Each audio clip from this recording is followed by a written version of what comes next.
Les fjords gelés de Norvège peuvent sembler paisibles, mais sous cette apparence tranquille se cache l'une des puissances de feu les plus avancées de la planète. Des missiles rasant la surface de la mer aux roquettes capables de déchiqueter des chars, les forces armées norvégiennes regorgent de technologies qui font réfléchir à 2 fois n'importe quel envahisseur. Mais lequel de ces systèmes est vraiment le plus redoutable ? Nous allons le découvrir aujourd'hui en explorant le top 10 des missiles les plus puissants des forces armées norvégiennes. On commence notre liste au numéro 10 avec le légendaire fusil sans recul Carl Gustaf. Je sais déjà ce que vous êtes en train de vous dire. Vous vous demandez sûrement si un fusil peut vraiment être considéré comme un missile. Mais quand cet engin envoie une roquette de 4,24 mm droit dans une armure ennemie, croyez-moi, personne à l'autre bout ne va se disputer sur les définitions du dictionnaire. Cette bête portée à l'épaule est une vraie légende dans le monde militaire et les soldats norvégiens l'adorent parce qu'elle est robuste, fiable et parfaitement adaptée aux conditions de froid extrême. Imaginez la scène. Vous êtes debout dans la neige profonde, vous tenez un tube qui pèse environ 10 kg et vous appuyez sur la gâchette. Le souffle arrière est tellement puissant qu'il fait tomber la neige des sapins autour de vous. C'est ni plus ni moins qu'un canon portatif que vous pouvez porter sur le dos. Le fusil sans recul, Carl Gustaf, peut tirer des obus hautement explosifs, des écrans de fumée et même des obus éclairants pour illuminer les longues nuits d'hiver. Il a une portée efficace d'environ 1000 mètres selon les munitions utilisées, ce qui laisse amplement le temps de saluer un véhicule ennemi avant même qu'il ne soit au courant de votre présence. Au fait, si vous regardez cette vidéo depuis votre téléphone, n'hésitez pas à laisser des points d'hype. Ça nous aide vraiment à créer de nouveaux contenus chaque jour. On a du matériel dingue qui arrive plus loin dans la liste, et notamment quelque chose au numéro 4 qui va vous couper le souffle. Alors restez bien avec nous. On continue avec le numéro 9 et le redoutable chasseur de chars qui est le FGM, un 4.8 Javelin. On vient de voir que l'arme précédente était déjà très efficace contre les blindés, mais le Javelin pousse ce concept encore plus loin et en fait un véritable cauchemar pour les conducteurs ennemis. Vous avez déjà joué à un jeu vidéo où il suffit de verrouiller une cible, d'appuyer sur un bouton et de s'en aller pendant que le jeu fait le reste du travail à votre place ? C'est exactement comme ça que ce système fonctionne dans la vraie vie. Il utilise une brillante technologie dite tir et oubli. Le soldat repère la cible dans sa lunette, l'ordinateur verrouille la signature thermique, il appuie sur la gâchette et peut immédiatement s'éloigner pour se mettre à l'abri. La roquette sort du tube, monte haut dans le ciel, puis s'abat directement sur le dessus du char ennemi. Pourquoi par le dessus ? Parce que c'est là que le blindage est le plus mince. C'est comme lâcher une enclume sur une boîte de conserve. Ce système pèse environ 22 kg, ce qui est carrément lourd à porter en montagne, mais les résultats valent largement le mal de dos. Il peut toucher des cibles jusqu'à 2500 mètres avec une précision terrifiante. Imaginez être à l'intérieur d'un véhicule, convaincu d'être en sécurité parce que vous êtes si loin des combats, et puis soudain, la mort vous tombe dessus depuis les nuages. Les troupes norvégiennes l'utilisent pour s'assurer que leur territoire est solidement protégé contre toute invasion terrestre.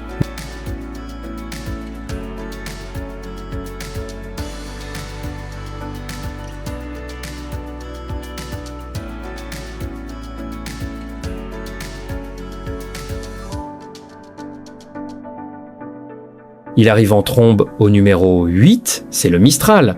Si vous pensiez que l'arme précédente était rapide, vous allez adorer celle-ci. Le Mistral est un système de défense aérienne à courte portée, conçu pour abattre les hélicoptères et drones ennemis comme de vulgaires moustiques. Mais avant de plonger dans les détails fous de ce gardien du ciel, pensez à vous abonner à la chaîne pour ne rien manquer, parce qu'on publie de nouvelles vidéos tous les jours. Croyez-moi, vous voudrez être là pour la prochaine. Revenons au Mistral. C'est une roquette à guidage thermique qui atteint une vitesse absolument délirante, de plus de 900 mètres par seconde. C'est presque 3 fois la vitesse du son.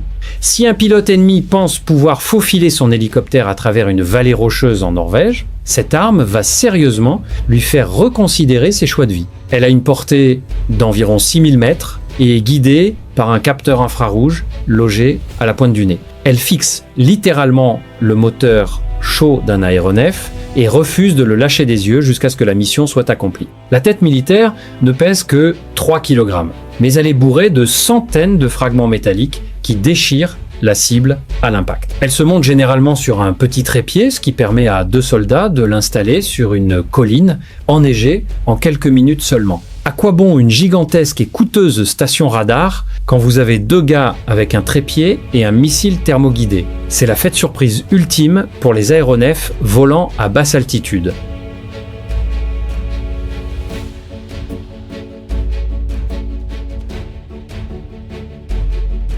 Au numéro 7, on retrouve les légendaires missiles Hellfire. Je ne sais pas qui donne les noms à ces armes, mais cette personne mérite une augmentation parce que ce nom est précis à 100%. Ça ramène littéralement le feu de l'enfer. On les voit habituellement montés sur des hélicoptères d'attaque dans les films, mais en Norvège, les forces côtières les installent sur de petites vedettes ultra rapides. Imaginez que vous êtes un navire ennemi qui tente de se faufiler près des côtes. L'eau est glaciale, le brouillard est épais, et soudain une minuscule embarcation surgit de derrière une immense falaise, vous verrouille et déclenche un chaos absolu. Vous vous souvenez de l'attaque par le dessus dont on parlait avec le Javelin? Le Hellfire, c'est son grand cousin furieux qui vit sur l'océan. Il pèse environ 45 kg et peut atteindre une cible à 8000 mètres de distance. Il se guide au laser. Un soldat pointe simplement un faisceau laser sur la cible et la roquette suit ce rayon de lumière parfaitement jusqu'à l'impact d'une précision redoutable. Vous pourriez le viser sur un hublot précis d'un navire si vraiment vous le vouliez. La tête militaire perforante de ce monstre traverse l'acier massif comme un couteau chaud dans du beurre. Les avoirs sur de petits bateaux transforment le littoral déchiqueté et rocheux du pays en une forteresse colossale pratiquement imprenable. C'est rapide, c'est mortel et ça frappe sans prévenir. Mais aussi cool que soient les armes embarquées sur des bateaux, il faut maintenant monter dans les nuages.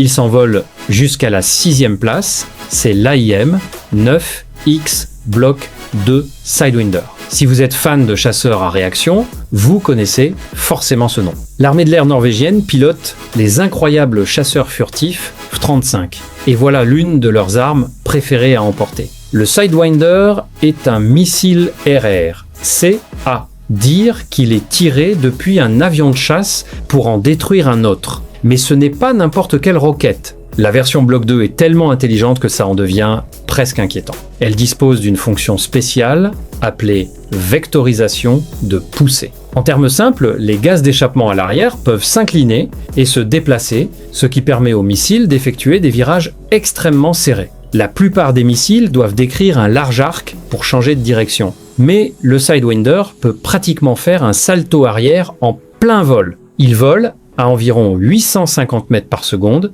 et dispose d'une portée impressionnante de plus de 35 km. Voici la partie la plus dingue. Le pilote, équipé du casque avancé du Front 5, peut simplement regarder un avion ennemi, même s'il vole loin sur le côté, et le missile va se verrouiller dessus. Le pilote n'a même pas besoin de pointer le nez du jet vers la cible. C'est comme avoir des yeux derrière la tête. Vous avez déjà essayé d'échapper à un serpent qui voit dans toutes les directions et se déplace à la vitesse du son, parce que c'est exactement ce à quoi fait face un pilote ennemi quand l'un de ses engins est lancé.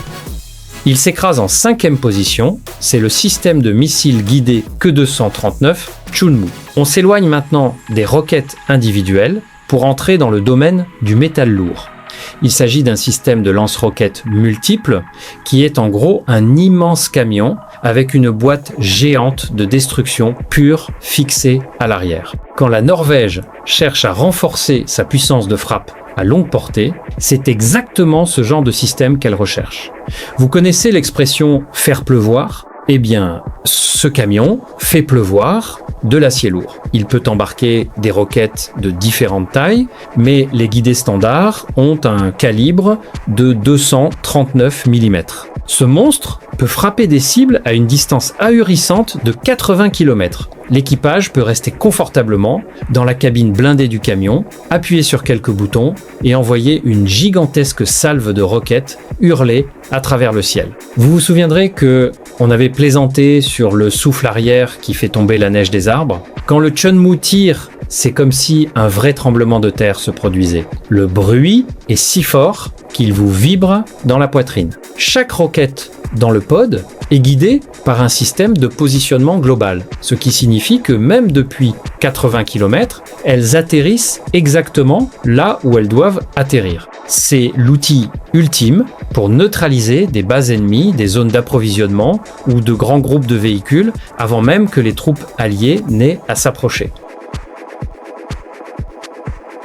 Accrochez-vous parce que le numéro 4, c'est exactement ce que je vous avais promis tout à l'heure.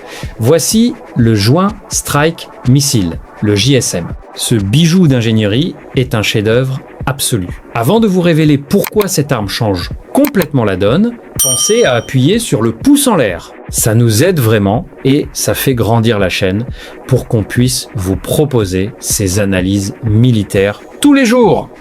Bien, parlons du JSM. Cette arme a été spécifiquement conçue par la Norvège pour s'intégrer parfaitement dans la soute à bombe interne du chasseur F-35. Pourquoi est-ce important ? Parce que si vous placez des armes à l'extérieur d'un avion furtif, le radar ennemi peut les détecter. En cachant ce missile dans le ventre de l'appareil, l'avion reste complètement invisible au radar. Il pèse environ 400 kg, mais ne vous laissez pas tromper par sa taille. Cette arme discrète dispose d'une portée époustouflante de plus de 500 km. Le pilote peut larguer ce missile depuis le jet et il va descendre en vol rasant à quelques mètres seulement au-dessus des vagues de l'océan. On appelle ça le vol en rase-vague et ça rend l'arme pratiquement invisible au radar des navires ennemis jusqu'à ce qu'il soit bien trop tard pour réagir. Il utilise des caméras avancées et des ordinateurs pour analyser la silhouette d'un navire, reconnaître sa classe et le frapper à son point le plus vulnérable. Vous vous souvenez quand j'ai dit que le Javelin était un cauchemar pour les chars ? Voici le cauchemar ultime pour les énormes navires de guerre. Il monte sur la 3e marche du podium, c'est le puissant AIM, un 2-0 Schwyt Amram. Ce nom est un sacré morceau à prononcer, mais il signifie missile air-air à moyenne portée avancée. Alors que le Sidewinder, dont on a parlé tout à l'heure, est fait pour les combats rapprochés en dogfight, l'Amram est conçu pour neutraliser des cibles avant même que le pilote ne puisse les voir de ses propres yeux. Essayez donc de vous cacher d'un radar puissant dans le ciel glacé et dégagé de Norvège. Spoiler, c'est tout simplement impossible. Cette arme utilise un guidage radar actif, ce qui signifie qu'elle possède son propre minuscule radar intégré directement dans le nez. Une fois que le chasseur l'a tiré, le missile vole en autonomie, active son radar, trouve le méchant et le traque sans relâche. Il pèse environ 150 kg et peut filer à des vitesses fulgurantes pour atteindre une cible à plus de 100 km. L'armée norvégienne est tellement fan de cet engin qu'elle ne se contente pas de l'utiliser sur ses avions. Ces mêmes missiles sont installés dans des boîtiers au sol et intégrés dans leur célèbre système de défense aérienne pour protéger les villes importantes et les bases militaires. Un vrai 2 en 1. On peut les tirer depuis les nuages ou depuis la neige au sol. Dans tous les cas, n'importe quel avion ennemi qui s'approche de trop près va passer une très mauvaise journée. On plonge jusqu'à la 2e place avec les torpilles anti-sous-marines MU-90. Je sais ce que vous pouvez vous dire. Une torpille, c'est pas vraiment une roquette traditionnelle qui vole dans les airs, mais dans le monde du combat naval moderne, ces assassins des profondeurs fonctionnent exactement comme des missiles guidés. Les eaux au large des côtes norvégiennes sont profondes, rocheuses et remplies de cachettes parfaites pour les sous-marins ennemis. Trouver un sous-marin dans les fjords, c'est comme chercher une aiguille dans une énorme botte de foin gelée. Mais quand la marine en repère enfin un, elle largue le Mu-4 20-10 dans l'eau. Ce truc est un prédateur absolu. Il pèse environ 300 kg et est généralement largué depuis le flanc d'une frégate ou descendu depuis un hélicoptère de chasse sous-marine. Dès qu'il touche l'eau, il s'anime. Il utilise un capteur acoustique avancé pour écouter le bruit d'un sous-marin ennemi. Quand il capte quelque chose, il démarre son moteur à jet d'eau et peut nager dans les profondeurs à une vitesse folle de plus de 90 km/h. Essayez donc de lui échapper sous l'eau, il peut plonger à des profondeurs considérables et dispose d'un rayon de chasse d'environ 10 km. Vous avez déjà nagé dans l'océan et senti un poisson vous frôler la jambe? Imaginez maintenant que ce poisson est un robot explosif sous-marin se déplaçant à la vitesse d'une voiture sur autoroute. Et vous, cherchant spécifiquement, le Mu-90 est assez intelligent pour ignorer les leurres et les fausses cibles. Ce qui signifie que, une fois qu'il a verrouillé un sous-marin, il n'y a pratiquement aucune échappatoire. Pour finir, on arrive au numéro 1, le roi incontesté de la côte, le Naval Strike Missile. C'est la fierté absolue de l'industrie de défense norvégienne, conçue et fabriqué sur place par la célèbre entreprise Kongsberg. Si vous voulez parler de puissance brute combinée à une intelligence de génie, c'est lui. Il pèse plus de 400 kg et emporte une tête militaire conçue pour couper en deux un immense navire de guerre. Il est généralement tiré depuis le pont d'un navire de la marine ou depuis un camion garé sur une route côtière dissimulée. Une fois lancé, il vole en rase-vague, rasant juste la surface de l'océan pour échapper au radar, exactement comme le JSM dont on a parlé précédemment. Sa portée est impressionnante, plus de 185 km. La partie la plus dingue avec le Naval Strike Missile, c'est qu'il n'utilise pas de radar pour trouver sa cible, ce qui signifie que le navire ennemi ne reçoit jamais aucune alerte indiquant qu'il est pris en chasse. Il utilise à la place une caméra infrarouge haute résolution qui lui permet littéralement de voir la cible au loin.